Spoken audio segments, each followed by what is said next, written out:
Hey guys, welcome to a Trekyards podcast. Haven't done one in a while, and we are excited to do one because there's new news. Samuel, did you know? But yes, I knew. I saw it on some news sites, and then it kept posting, and it was everywhere. As a big in the Trek community, it was everywhere that day. Yeah. Yeah, and that of course is the rumors that the new Mm. Star Trek series Hmm. takes place post Star Trek Six Yes. and pre Next Generation. Now that gives us roughly 70 years of space to play with, which Yes. is fantastic. Yes. And also meant to be an anthology series. And for those who don't know what anthology means, it means they would change the show format, the structure, the time period every season. The format can, or well, every couple of episodes as well. There is some flexibility there, and depends how they take that. Um, I mean, when did you hear the news? What did you think? And give us your first impressions. I know people have been asking us. I first heard it on Facebook, of course, because it was all over Facebook. I didn't read the links right away because I just figured it was Hmm. one of those other Which it rumors. It probably is a rumor. is. It is, yeah. It's just a Yeah, rumor, nothing officially announced, but it's gone wildfire. So but there were so many links to it that I had to check it out because it was more than one person saying this. So um, to learn that it was in that time period, I absolutely find that fantastic because I love the movie era and I love the ambassador class. So anything that fills in that gap of mm. time, I would be pumped to see. Hmm. Now that does kind of tie their hands a little bit if it is prime timeline because Which is part there of the are rumor. events, Is part of the rumor that yeah, it's Prime. yeah, which ties their hands and they can't, because next generation has happened. It's a thing. So, but then again, I don't know how I feel about the anthology thing though. I mean, originally I thought that would be a great idea, and I still do because the Star Trek universe is ripe for an anthology because there's Hmm. so much history there, Hmm. right? Hmm. But we take 7 years to get to know these characters in these series. So we're Yes. going to have a different crew, a different every season, or is it going to be the same crew playing different roles, like the same actors playing different roles, or is it going to be the same crew but a time travel story or some kind of thing that has a multi-era arc? Mm. Because it'd be kind of cool to see if To okay, like post Star Trek Six kind Hmm. of era, Hmm. and then jump back in time to pre TOS to their like grandfather, like grandfather of these people, and then I don't know. What did you think, and when did you first hear about it? I saw it on one site and I was like, I didn't bother to click on it because it's just you hear rumors all the Yeah. time, and then within about 4 hours, 5 hours, is being posted by Trek Zone, Trek Core. Like when it starts getting posted by the big ones, it's worth Yeah. reading.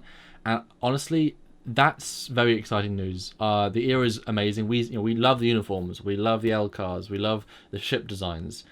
It's such a great period, and it's relatively untapped, and it has such brand recognition. I mean, you think back to what fans loved the most in terms of obviously TNG, but you can't just do TNG again. So what else is there? There's Wrath of Khan, Star Trek Six. Those are both that era with those uniforms. If you did a new show, it's no fan films have done it, basically. So it's people haven't seen proper quality that done like this since Mm-hmm. those movies. First of all, you know the era, but there's flexibility because it is a gap. Just like they always say, we'll put it between Star Wars Episode 3 and 4. What's taking place in there? I don't care. Whatever. Go away. Give me post 6. But it's such an untapped era, and even though we know roughly where it goes, when do the holodecks come in? When do the replicators come in? When do we, you can still have, Klingons. Now there's peace, but maybe there's more tension. There's a faction that are actually so against it that it creates a side war. Most importantly, when did they decide to get rid of the turtlenecks and the belts on the nice, magnificent maroon? I call Yes. it the magnificent maroon. I know it's the monster maroon, Well, but it's both. Yeah. that's an important thing that I want to learn because that was a bad step as far as uniform design went. Mm, Plus, absolutely. yeah, and it rules out the possibility of seeing Romulans unless there's Well, some no, kind the of Romulan ambassador is in Star Trek 6. true, So we like can still yeah, see because come on, that is such a political time. If you want genuine political intrigue and such a rich landscape, you put it post Star Trek 6, and the whole galaxy has changed. You know, Kirk's just mm-hmm. retired. You've got the B coming out relatively soon, so you know the Enterprise, but we also know that they can probably easily say, right, Harriman is gone. I want Harriman obviously back, and he's not too old. He can easily play Harriman again. I mean, I've met him and he's played in Gods and Men. Like, that's fine. I think I believe it. Yeah, the experience really aged him 20 years in a year, whatever. Or just have Demora, a new actress. That's fine. You know, she was young, whatever. It's such Well, that being said, though, yeah. sorry to interrupt you. But that being said, though, do you really want this to take place on an Enterprise? Because I don't. I want to see a new ship. I want to see a new crew. Oh no, it won't. But I mean, the B is there, and it's so untapped that you could easily replace every crewman, use the same design, refit the bridge, not a problem. Everything for that ship can be remade apart from the exterior, or even the exterior. To be fair, because we never see it again apart from Lakota, and that's just a refit, and still have it in the background because you want to hear about the Enterprise. You want to hear about it. Yeah, or at least have them show up every once in a while, and yeah, you know, interactions with them. Yeah, absolutely, that'd be awesome. Whereas, you know, and the B had that Hollywood feel. The C really doesn't have a Hollywood feel. To use that ship, like, wow, that's bulky and 80s. The B is a bit more, especially with, you know, they really decked out the CG to really make that detail as detail heavy as, say, the Kelvin from 09. I mean, you could really make that ship feel real, and yet keep the same design. I mean, you might want to change the fins a little bit, but that's fine. Because I mean, how would you refit it after the fins get destroyed in Star Trek? Hey, why not refit it again? Make a refit. We never see it again, so why not? It's a great era, and the uniforms just say quality. And I've said this before for LCARs, but the blue LCARs, I mean, you could easily say all those LCARs are touchscreens and have them be touchscreens. That's very easily. And therefore the tech straight away goes from being, you know, what they could do at the time to advanced tech. No leap. And you still have buttons, that's fine. We still have buttons now. You know, there's no leap there. It's a great era. If there's one area you'd pick that you could really get some meaty stuff, I hadn't even considered that post 6. I'm really impressed, and I think Anthology is a beautiful way of doing it. We said time travel. This is the next best thing. You're right about changing crews, but Star Trek was never about the characters apart from DS9. Storytelling has changed so much, it'll be far more about the characters, but you can create such a satisfying arc in 1 year. You know, you look at Lost Season 1, Once Upon a Time Season 1, you know, lots of Season 1s, when they're not meant to have a second season pre-built, they have such a good arc, you know? So you can do that. A Hero Season 1, I mean, just golden, absolutely golden. You can do it.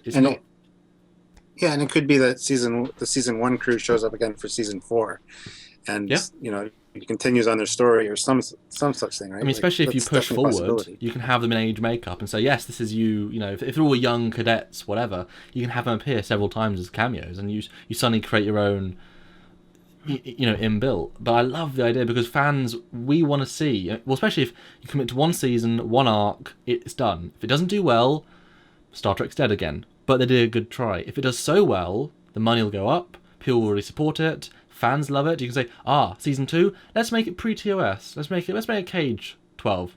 Then, let's make it post-Nemesis. Like, if they're genuinely respecting the canon enough to pick an actual Trek era, why wouldn't they? Because if you're only committing to 1 season, only 1 season of an era, why not do one of many? Which is what we've said before. Why not have just a random ship in the TNG era? It'd be so refreshing, and you can do so much with it. My concern that I said when we were doing the previous podcast was set costs. You've got to rebuild every time. That said, you can be very clever with that, and if you're if you're debuilding it, a lot like the monitors aren't going to waste, the buttons aren't going to waste. A lot of stuff you're not wasting, but you know, if it's all about character, if it's about the ship, if it's about the station, whatever. I mean, the budget you can spend. I mean, you only build the sets you need. You destroy them, you build another set of sets. If you're very clever, you make it museums. You keep the sets and you say, right now we're charging, you go to the exhibition, we've got the full, you know, motion picture sets, and boom, now got the full TNG set. I mean, they could really make money out of this. You thought Las Vegas was good when it was up. Imagine Las Vegas 2. Each time they change the era, the sets get moved, and it's now a theme park. I mean, I would absolutely pay to do that. And just by putting 1 year at a time effort, you can create some massive universe, because Star Trek has hundreds of years. That Star Wars are doing the Han Solo, they're doing all these anthologies to take different parts of the universe. If Trek did that too, and not just push it for in the future, that's incredible. Now going back to the anthology idea, of course, what do you think about like you know how the best of both worlds there was the three timelines and All good one things. storyline? All good things. Yeah. Sorry. So three time zones, Hmm. but one ongoing story. Hmm. Would you want that in this? Like one massive story arc of whatever spanning multiple Ooh. generations? I Well, think that would be the best way to go and to tie it all together. I think Don't know what the story would be, obviously, but I mean, there's so many possibilities in the Star Trek universe, right? Like it could be anything. I think they should hire you because that just blew the lid off. People love continuous story arcs, and I think they are. If yeah, it depends. If their perspective is it's Star Trek, it's gonna work. We're gonna make it amazing, and we're gonna do multiple seasons. Maybe not the same way, but we're gonna do them. Let's plan something incredible. If it doesn't pan out, fine. But let's plan it. If they do that, then the payoff, as you say, different crews fighting the same, similar, whatever. Maybe a creature that can travel through time. Nero done properly. He has to keep traveling through time. So he's the overall baddie in multiple places, but that's not the main point of the story. But the whole thing is a big narrative. If they can plan it, if they can do it successfully, they will have the 24 style multiple episode arc plus the individual story plus the season arc.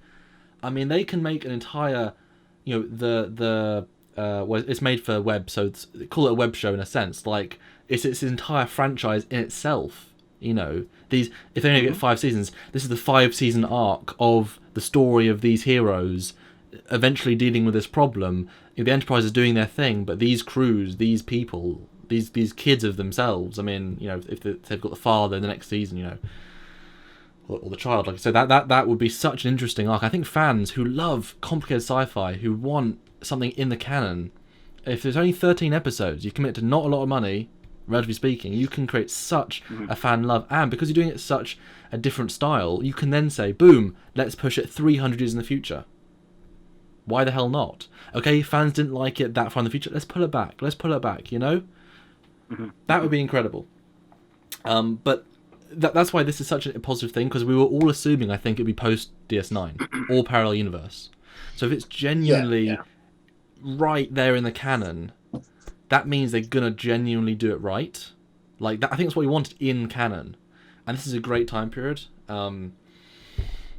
And like I say, holodecks can come in. First holodeck, first replicator, first of whatever. There's so much you can do. Yeah, and just the era. I mean, we see so few ships, but we know you can still have those beautiful designs from them. I mean, the refit still looks amazing today. That says something. You can do variants of that style and look as good now. That have that classic aesthetic, but still look advanced and tech, and still look like a modern audience ship. And we're like, oh yeah, it fits in the era. That's fine. It's a variant. I mean, there's so much they could do. I'm talking quite a lot. What do you think? No, I agree with everything you said. That's why I haven't said much, because really, this is the most promising news I've heard since Nicholas Meyer got signed on, and it's shaping up to be such a great thing that I don't want to get my hopes up too high, because I'm afraid with the way it's already seeming to me, I'm going to be disappointed, and I don't want to be. Really? I want to be blown Why'd you say away. that? I mean, that's a pretty hefty. Because Nicholas Meyer's on board. He did Star Trek 2, Star Trek 6. He made the best Star Trek out there, as far as I'm concerned. So So he's signed on. This is going to be in the era that I want, but that builds it up so much in my mind that it's going to be so fantastic. If it's not, I'm going to be crushed. I want to kind of put the brakes on and kind of go, let's just see how it turns out. well, I want this And confirmed first. yes, absolutely.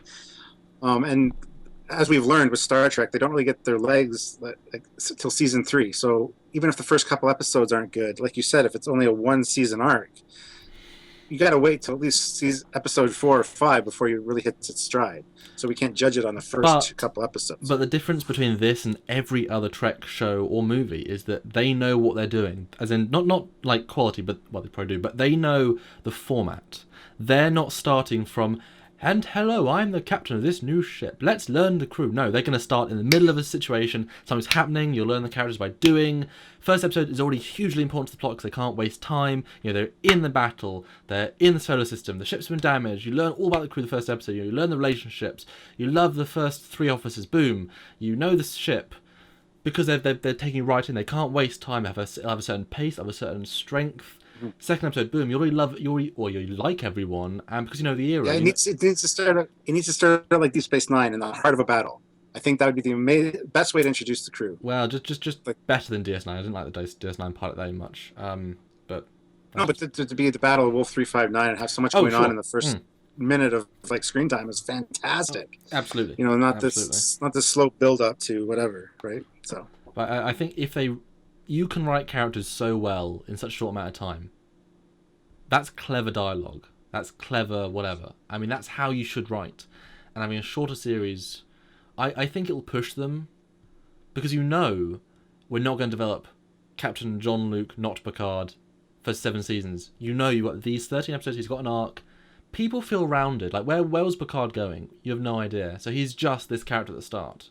It's because you know his sort of arc, you get a sense. But you love his performance, really. If you know where the character's going, you know his... If you plan him, and if you get a great actor, I mean, you can do so much. And then you can do, you know, the first black woman captain. You know, the first alien captain. I mean, you can do these things. Oh, we've already had a black woman captain in Star Trek 4, so... Yes, we did. Captain, but I mean, like, well, you know, but I mean, hero captain. Obviously, we had many women captains for Janeway, but you know, first hero captain. You know, maybe Uhura's granddaughter would be cool. Anyway, or sister. Samantha. No, I don't know. But I'm looking at this picture on this press release of a great shot from Star Trek 6. I'm thinking, God, those sets were great. Those uniforms were great. I think assuming this is all true, great. My biggest concern is that they're going to film it so differently stylistically, you know, shaky cam, glows, tech. They're going to film it so differently to how we think of that era, and then we'll look back at 6 and be like, oh, is that filmed in a soundstage, not a spaceship?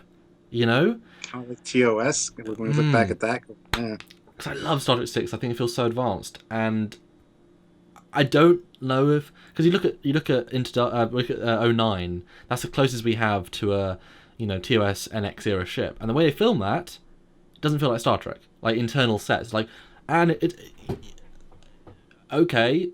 a ship. It's not very Star Trek. I think you put all the great Star Trek elements into it, like the uniforms, whatever, proper canon stuff. But it might be so different, but that might be incredible, because maybe it's the Enterprise that has this majestic, simple camera work. Maybe it's that gritty, you know, other crews that have that. I think I'm just worried how they might film it. You know what the new series really needs is probably some of these lens flares and yeah, like there we go. And we're just having a conversation, aren't we? Stuart. Oh, these spatial eddies. This is turbulent. Oh, yeah. No, you should no. I think there's a lot of potential. Put the inertial dampeners on, just on the cameras. No, there's a lot of potential here, absolutely. And I like I said, I don't want to get my hopes up too high because I had such great expectations for so many things in the past that I built it up so much in my mind that it just didn't meet it. And I can't do that for this because it's Trek. I need to love it. So I need to kind of just put the brakes on and it's put a Trek's damper on it. Sort of third chance. Fourth chance. TOS, movies, TNG, which then spawned all everything else. JJ was a miss for us. This is fourth chance, like to reborn. And if this is true, if this is all true, I'm very excited. And with Nicholas Meyer, who basically gave us this era, and it's the best of this era. Exactly, he's the father of this era. That's true.